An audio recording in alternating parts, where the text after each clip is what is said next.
Hi Carly, this is Miss Smith, your English 165 online instructor, and I want to offer you some feedback on the key sections that you submitted for the semi-formal report.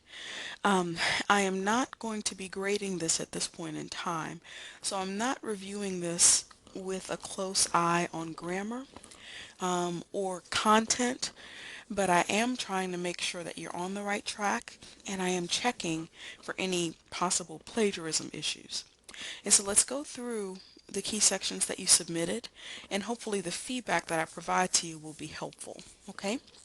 And so I'm noticing, first of all, um, some issues with page design. You'll notice that there's a huge space right here. And what we want to do is just fix that, bring it up closer. Okay? I like that you have headings that stand out. I think this looks good, but you don't want all of that extra white space in between. And it may seem a little strange because your abstract ends kind of right here early in the page and there's a lot of white space on the end. But that's perfectly fine in this instance. You're not trying to center it on the page. It's more important that your headings consistently start in the same place on the page. And so it doesn't matter if the section is short or not. It just make sure that you're starting every major heading on the at the same point at the beginning of the page. Okay? And so just looking over your abstract just really quickly at a quick glance, it looks right. It looks like you have followed the ABC format that I'm asking for. And then in this last paragraph, you're talking about your recommendations. And so just at first glance, good job on that. And so here, I'm also seeing again, there's a whole lot of blank space here. And so what we want to do is just fix that. So we'll move the introduction information up. Looks like it can go up one more. And let's just be sure that it's consistent. So this is a Times New Roman 20, size and style. This should also be a Times New Roman 20, and nope, this is a 22. So this is the 22, and this heading is a 20.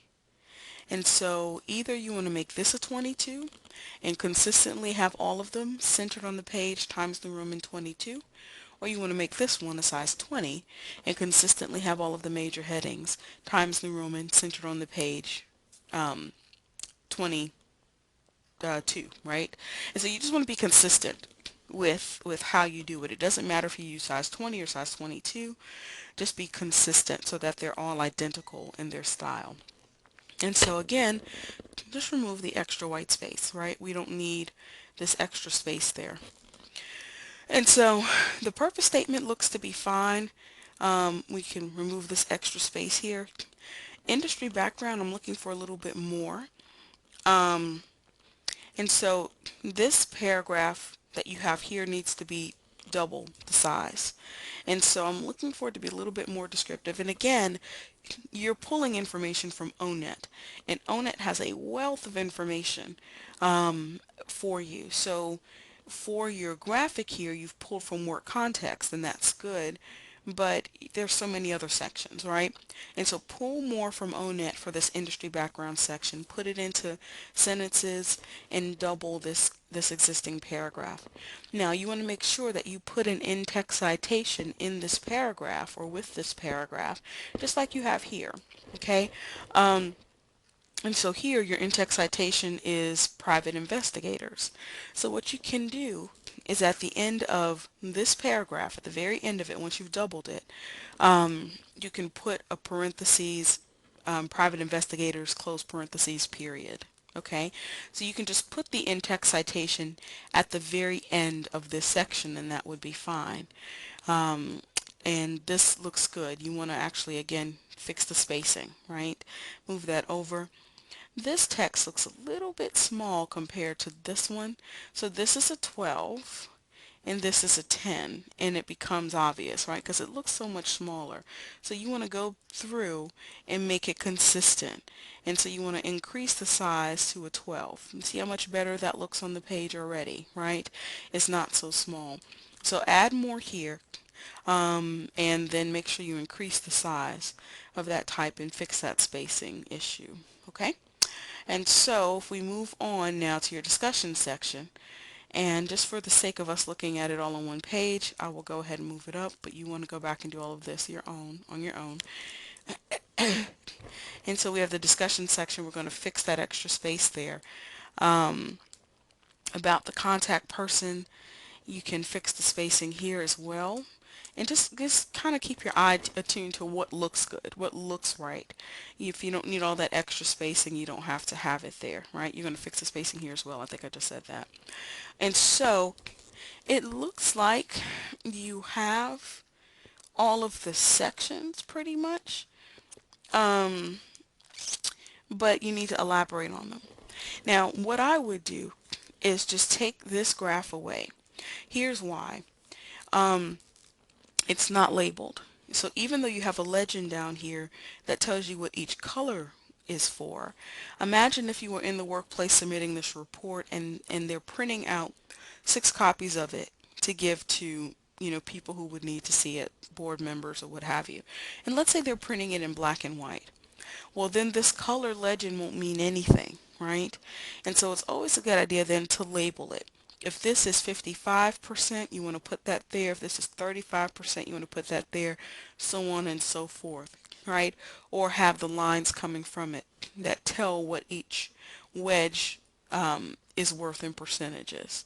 And so since that's not labeled, and since the second graphic, the second visual, is not necessary, you only needed that one in the introduction section, I would just delete it, right?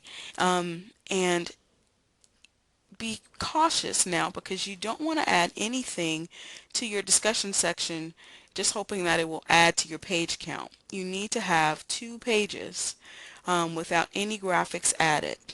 Okay, and like I said to a student before, this is a college level report, and so you should be able to come up with 2 pages from that job interview, the job shadow that you perform. Okay, 2 pages isn't a whole lot, and so you want to make sure that you are reaching the 2 pages.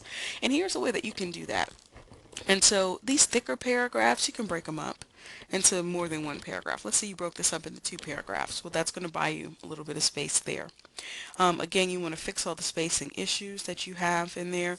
Um, I've given you a guideline, but I am expecting you to go beyond what I've just asked for. And so now that you've done a shadow, pull from what you saw, pull from what you experienced, right? What did you observe the person doing? What did the office look like? What was the atmosphere like? So incorporate those things into your discussion section, and that should help elongate what you have. Another thing, you're only including information here from your contact person, but I don't see that you're including any information from the agency that she works with. And so remember, you need that third source. Let's go down to your references page. You have a full citation, and this is correct here, for your personal interview. And you have your own net source, but you need a third source, and that third source can come from like a secondary website, right? A website that is related to that individual's career. So you could use a website for wherever this person works. I don't know, Carly, that you told me where this person works. It just says that they work with law enforcement. So I don't know if that's Orangeburg County Sheriff's Office or not. I'm not entirely certain, but you want to include that information in there. And a way to make this section longer is to add another subsection that says something like about the sheriff's office. You could include from their website, you could gather information about the mission of the agency, maybe the history of the agency. They usually have a lot of good background type information that you can use to include in your report. Create your own section, incorporate it into your report. Okay. Now you don't want to just take it word for word. You want to put it in your own words, but you do want to give an in-text citation for that information. Now, let's talk about the in-text citations for the source that you do have listed, which is your personal interview. So I should see an in-text citation for this full citation in your discussion section. Okay, right now I don't see any, and that would be a big plagiarism issue. So what you can do is at the end of every paragraph, you can put in that in-text citation. And so Carly, I remember that you called me and spoke to me about questions you had about MLA, or emailed me about questions you had about MLA when we took the quiz. And so let's kind of go over that again.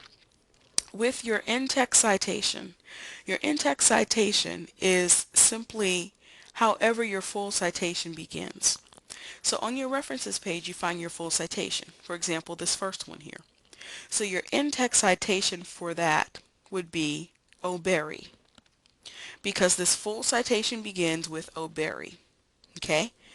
And just like you did with this one, the full citation is private, and this should probably say investigator, right?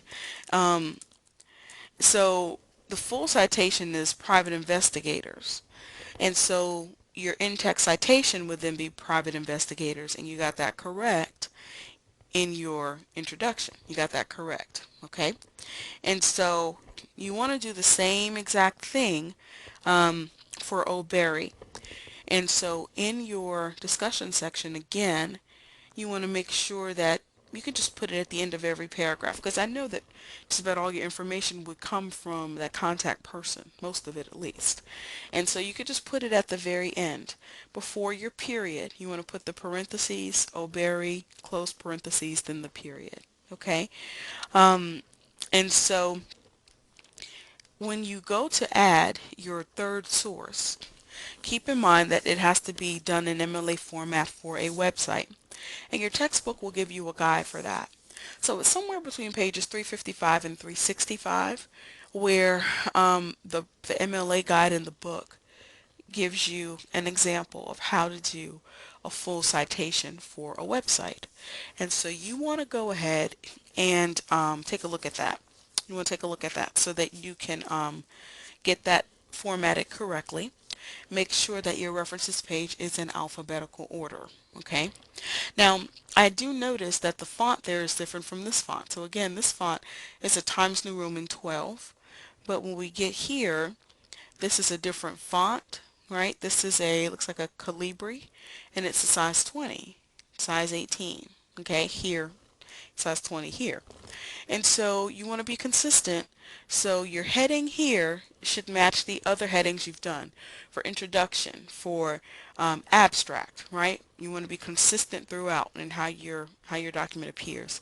And then you want to be consistent also with the size of it. So this should be a Times New Roman size 12, right? Or whatever that body text size is that you're using, okay? And so hopefully this has been clear. You need to make sure your in-text citations are where they need to be. You need to add in that third source. You need to make sure that you elongate that discussion section. You want to make sure all of your subheadings, all of your major headings are where they should be as well, okay? Again, I'm just looking over these key sections and giving you feedback. If you have questions, I'd love to hear from you. I want to help you make this report as strong as you can make it before deadline, okay? And so just contact me. Let me know what questions you have, and we can go from there. Okay, Carly, I can tell you've been working hard on this, so good job for what you have. Let's just keep going and we'll make it better. Okay? I'll talk with you soon. Bye-bye.